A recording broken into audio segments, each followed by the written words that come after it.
At dahil nga nakakita ko ng saging guys, gagawin natin yung banana Q. May langgam pa, uy. O ayan, nabuksan ko na. Nabuksan ko na ang banana. Magpapainit na tayo ng kawali. Ayan. Papainitin lang natin guys yung kawali. Tapos, mainit na yung kawali. Pwede na siyang lagyan ng mantika. Yan, lagyan ko na siya ng mantika.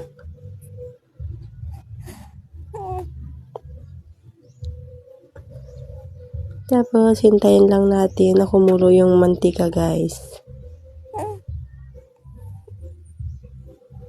Diyan ako sa kahoy lang ko siya lulutuhin. Yan, lalagyan ko siya ng asukar, guys. Sugar.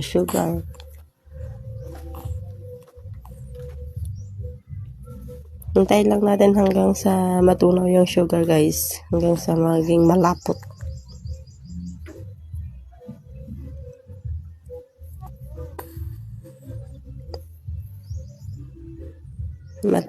Pag natunaw na yung sugar, ayan, pwede na yan guys.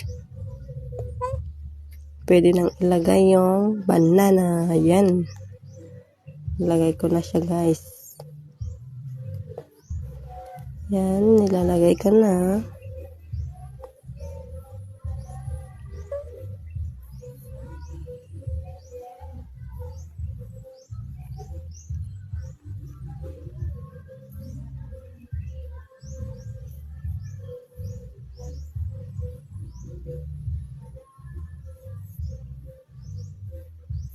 Ayan, nilagay ko na lahat guys at hinalo-halo ko lang siya.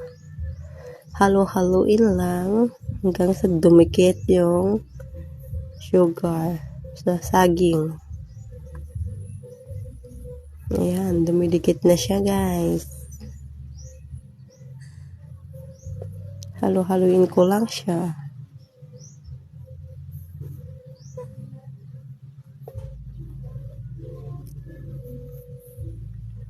At charan! Luto na ang banana Q.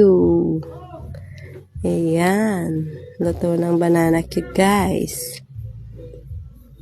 Pwede na siyang kainin.